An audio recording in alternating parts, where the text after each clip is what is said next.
Hi guys, welcome to another episode of Charlie Drives. Today you join me on New Car Day. It's been a while since we've done one of these collection videos, and I'll be getting on a train again to go and collect this particular car. There's no point in me beating around the bush because you'll already see what the car is from the title of this video.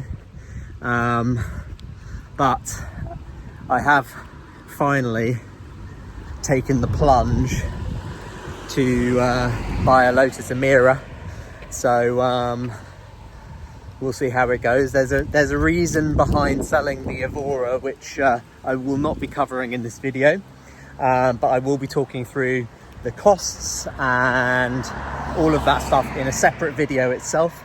The interesting thing about this one is I've never ever driven an Emira before, so it'll be very interesting to see how it is, how it compares, and I will be giving you guys my first impressions today when I collect the car, but there'll be more in-depth videos, so definitely let me know in the comments what you want me to cover, especially as a former Evora GT410 owner as well as an Evora 400 owner.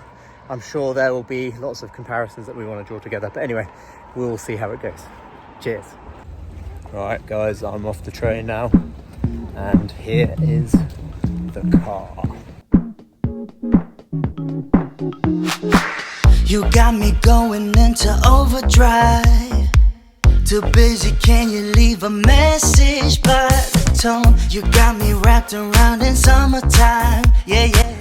So here it is. Finally, we have a Lotus Emira. It looks very nice. Looks very good indeed. I think the colour pops, and I do really like the wheel combination. I like the two-tone wheel combination. Obviously, it's got the black pack, so it's black roof and everything. So yeah, that's the car in all its glory. I will do a little bit of a driving video next, so you guys can get my comparison on how it compares to the Evora. But let me just open the interior just so you can see what the spec is. So obviously it's a full leather interior, which looks really nice, I think. Obviously going from an Alcantara, which I had in the Evora, to this makes a bit of a change, which is quite nice. Looking forward to getting used to a Lotus with a bit of technology in it, so I'll let you know what I think of that too. And let's have a look at the boot. Yeah, a bit of space there, fits my bag in nicely. I've heard that these things break, so I've got to be careful of that. And then the boot I will show you later, and there's a little surprise that came with the car, which is awesome. But yeah.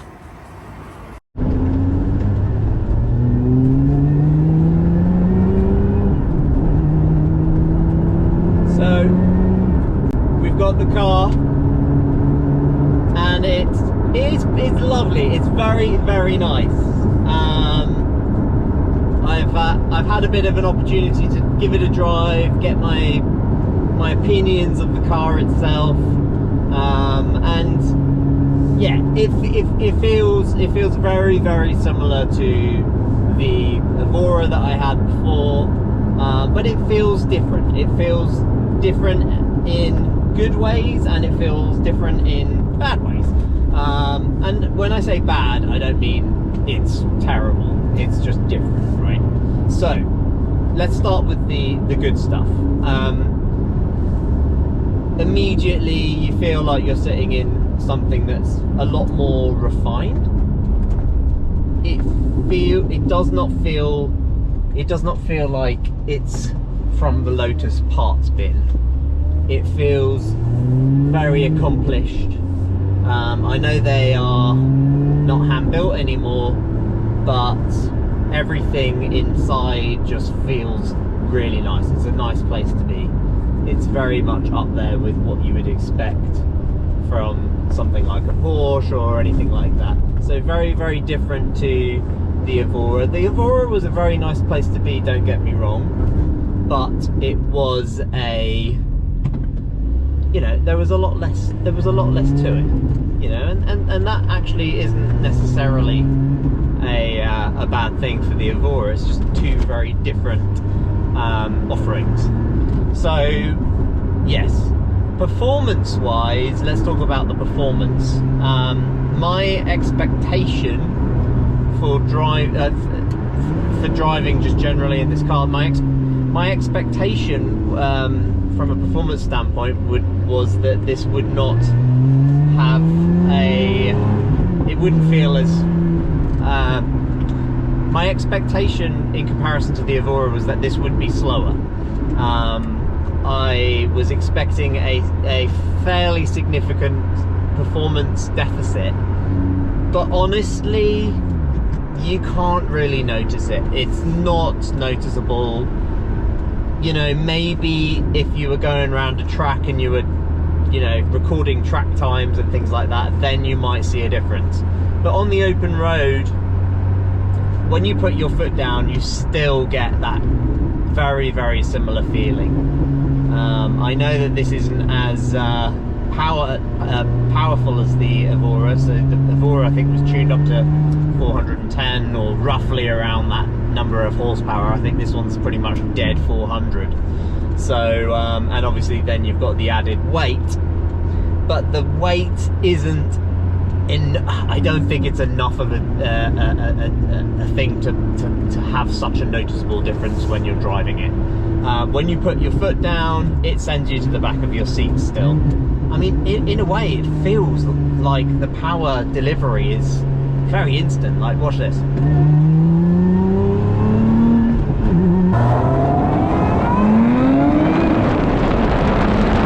It's great. Let's talk about sound. So yeah, I think the one thing I can notice, my wife's noticed this as well, is that it doesn't sound quite as throaty as the GT410 did. However, there are some other sounds. There's alternative sounds that you didn't hear as much in the Evora. So this has got a real, you can really hear the whine from the supercharger a lot more.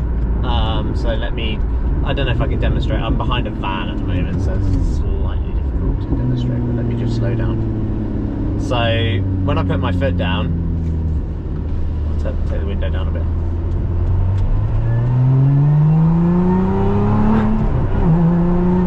You can hear a bit of a whine. I don't know if you can hear that so well. Maybe when we get out onto some faster roads, I'll be able to demonstrate that.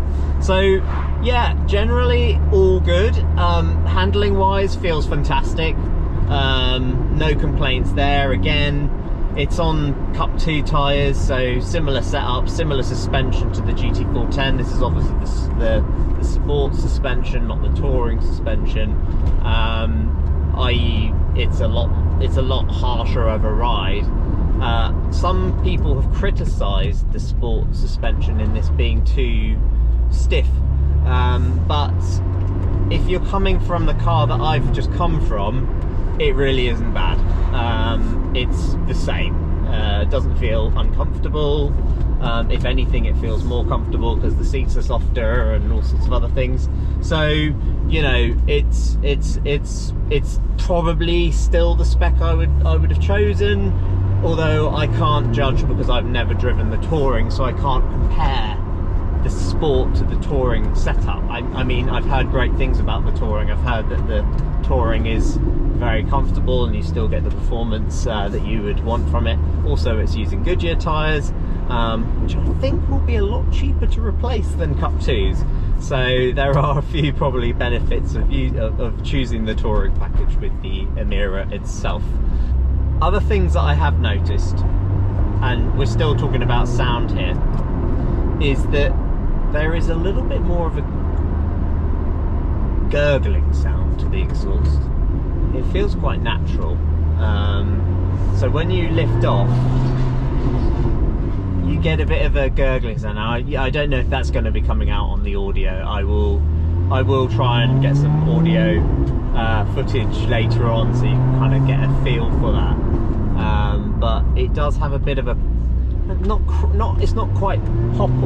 It's not quite cracks and bangs or anything like that. But it's just like a little gurgling sound. when you put your foot down, this thing really comes alive. It's brilliant. I love it.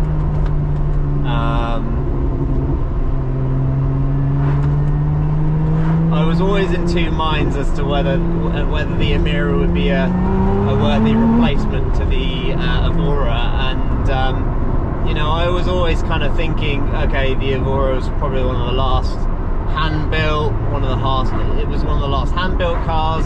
Also, it was one of the last special cars that they made. But you know, the values started to sort of rise ever so slightly on the Evoras as these started to kind of infiltrate the market. You know, I think there's more Emiras on the market now than there are any of the other models combined, I think.